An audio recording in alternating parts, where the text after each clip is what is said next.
Hello and welcome to the Schooner Simulation. I'm your host Michael Wittman, and today's episode is sponsored by Raycon. Get 15% off today when you use code TPPN15 at checkout. All cower in fear of the mighty Jayhawks this year, but the Sooners will need to press on.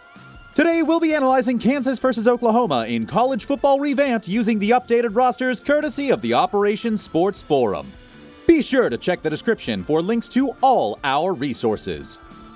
The angry Jayhawk makes an appearance as Kansas will sport their World War II jerseys while Oklahoma keeps it crimson.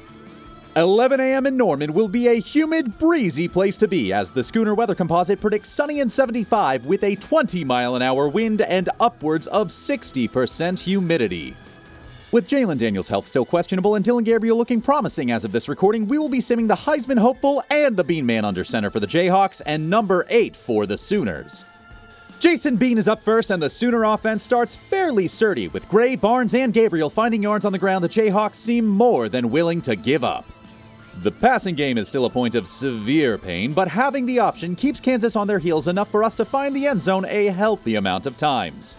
Meanwhile, both Bean and Devin Neal find more than a few issues in our rush defense and can't help themselves from exploiting them.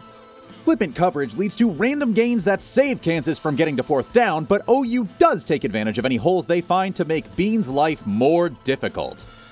Being able to capitalize on Kansas's own errors on both sides of the ball allows us to play our game while they whittle themselves down. This wouldn't be an NCAA 14 sim without some weirdness, however, and the last 3 minutes see more action and penalties than the majority of the game as the Sooners fight their way to victory 21-7. Surprisingly, with Jalen Daniels at the helm, not much changes to favor Kansas. While the Jayhawk ground game sees a marked improvement against what looks to be the exact same defense as last time, our ability to exert pressure and strengthen the secondary proves to be too much for Daniels to playmake against. The holes also fill up after the first half to block Devin Neal from making any impact. On the other side, the same dynamics Gabriel had shown in the previous game appear once more and to greater success as the scoreboard never stays stagnant for long. This success appears to be contagious as Gavin Sawchuk shows up with a kick return touchdown to further embarrass the Jayhawks. Even with Gabriel getting injured with 3 minutes left in the third, Davis Bevell leads 3 touchdown drives to seal the deal as the Sooners dominate Kansas in a 44-13 victory. The Super Sims I ran for both scenarios do have the games coming down to who wants it more, so we will have to see who brings the energy this coming Saturday. I typically record these things Sunday following the previous game, but being out of the loop on Kansas football, I ended up recording 2 sims with Gabriel and Davis Bevell switching duties against Jalen Daniel. The sim seems to think that even without Gabriel, we can still win against this Jayhawk team, and I'm inclined to agree. Our keys to victory are to play our game to our standard.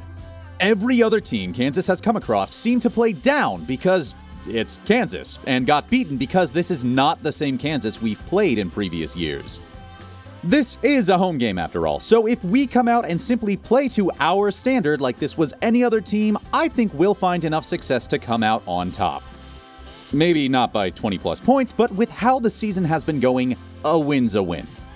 If you enjoyed this video, be sure to check out the weekend spread where Bobby, Ty, Jameson, and Blake give you their predictions for this week's matchups.